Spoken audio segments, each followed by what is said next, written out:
म्हणतोय की मला आता माणसं कळायला लागले, चला तर बघूयात नक्की तो इकडे काय सांगतोय।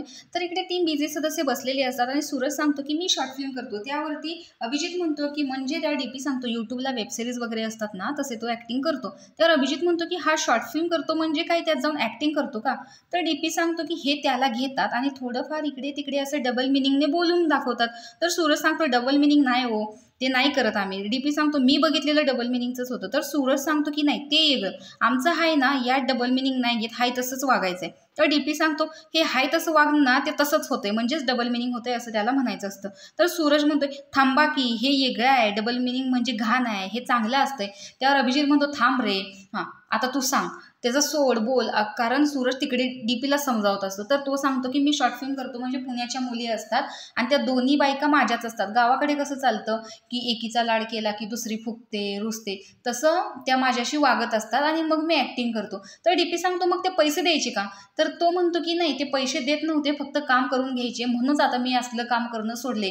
काय करायचं ते इमानदारीने कष्टाने करून खायचं, पोट भरायचं, पण असं नाही करायचं। तर अभिजित सांगतो की अरे तुझी मजा आहे मग, पण अभिजितला हे कळल्यावरती वाईट वाटतं की त्याला पैसे देत नव्हते, कारण तो म्हणतो साधा एक शॉर्ट जरी घ्यायचा असेल तरी साधा माणूस इंडस्ट्रीमध्ये 10-15 हजार घेतो आणि इकडे याला पैसेच देत नव्हते वेब सिरीज केल्यावर सुद्धा, तर मग काय अर्थ आहे असं म्हणून सगळ्यांना इकडे वाईट वाटतं। तर धनंजय सांगतो आम्हालाही असेच करायचे, काम करून घ्यायचे आणि पैसे द्यायचे नाहीत, त्यामुळे मी पण ते सोडून दिलं। तर सूरज सांगतो कष्ट करून खाणार माझं मी दुसरं काहीही काम करेन, पण आता मी जे लोक आपला फायदा करून घेतात तिकडे जाणार नाही, हे मी आता बंद केले। तर अशा प्रकारे आता सूरजला माणसं कळायला लागलेत असं तो इकडे सांगतोय।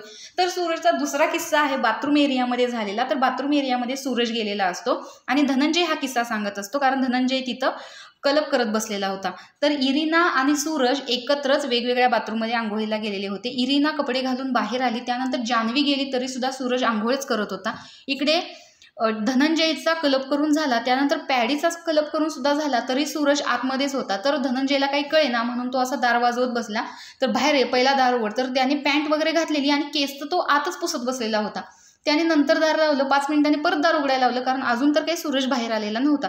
तर त्यानंतर त्याची पॅन्ट घालताना भिजलेली तीच पॅन्ट त्याने काढलेली होती, कारण तो अंडरवेअरवरती होता। तर धनंजय म्हणलं अरे मगाच तर तू आंघोळ केलेली पॅन्ट घातलेली होती, आता अंडरवेअरवर कसा काय? तर म्हणतो की घालताना पॅन्ट भिजली, आता मी बाहेर येणार ती पॅन्ट घालणार म्हणजे ती भिजणार नाही। म्हणजे 5 मिनिटापूर्वी जर भिजलेली पॅन्ट परतच बाहेर येऊन कशी काय वाळू शकेल, असा हा जोक धनंजय इकडे सांगत होता आणि त्याच्यावरती सगळेच हसत असतात आणि सूरज मात्र शांत बसलेला असतो, कारण त्याला काहीच कळत नाही।